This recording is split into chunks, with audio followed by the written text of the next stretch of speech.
This season, we've been talking about the crushing cost of healthcare in our Money versus Medicine series. Medical debt is the #1 cause of bankruptcy here in the U.S. But while millions of Americans are struggling to pay their medical bills, what they don't realize is there's an entire industry profiting off of their strife.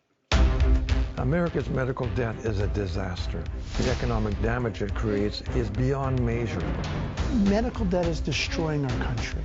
It's going to break our backs. So you and I, as a citizen, are only that one accident and one illness away from financial obliteration. We owe easily $1 trillion at this very moment. About 800 billion of that trillion is debt that is owed by people that don't have the ability to pay. I mean, they're poor. It's not right. This is what we call a chain of pain. What happens is that you get sick.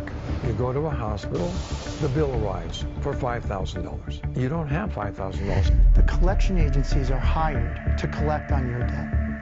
If you don't respond to them, it may get sold to a debt buyer. The debt buyer will buy your $5,000 debt for as little as $10. You are nothing more than an asset that needs to be turned into money. So they will now try to collect 100% from you, the patient. They will send you letters, call you, they'll take you to court. You find your wages being garnished. Debt buyers will continue to collect until they've made their profit. They don't tell you that they want the $10 that they paid for your $5,000 debt. They want the full $5,000, and that does outrage me. It should outrage you too.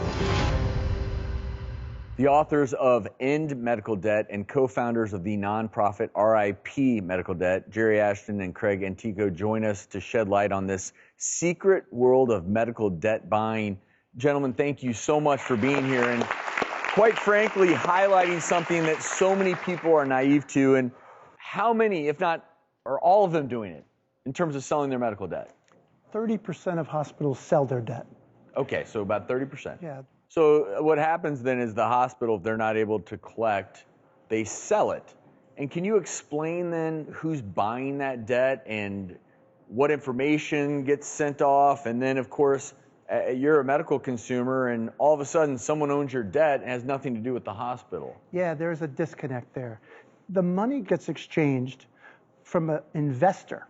These investors are financed by banks. Okay. So they'll get 80% to 90% of that money that they're buying the debt with from a bank. They just have to collect about 3 times the amount that they paid. So if they pay 5%, they only have to collect 15%. They buy it for 1%, they only have to collect 3%. So they're buying this debt at maybe pennies on the dollar. So in other words, I could go to the hospital and I want to become this guy. I say, look, I will buy $100 million of your debt, and I'll give you $2 million for that $100 million. That's what happens. Right. All you do is you figure out as an investor, how much do I imagine I'm going to collect on this? And then divide it by 3. That's practically the way that they make money. And no one here is implying that, look, if in anything in life, if you get a service, the idea is ideally you pay it back.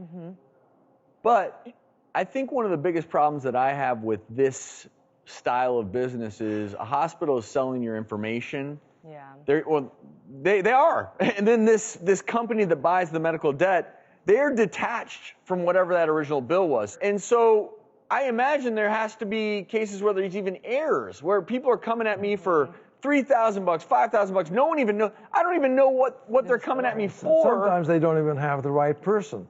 Yeah. At least between 30 and 40% of all hospital bills have errors. And then when that goes to the collection agency, that's compounded with whatever mistakes they make in taking notes. And then when it ends up in the hands of the debt buyer and their people that start calling, it's a chain of pain that America cannot afford.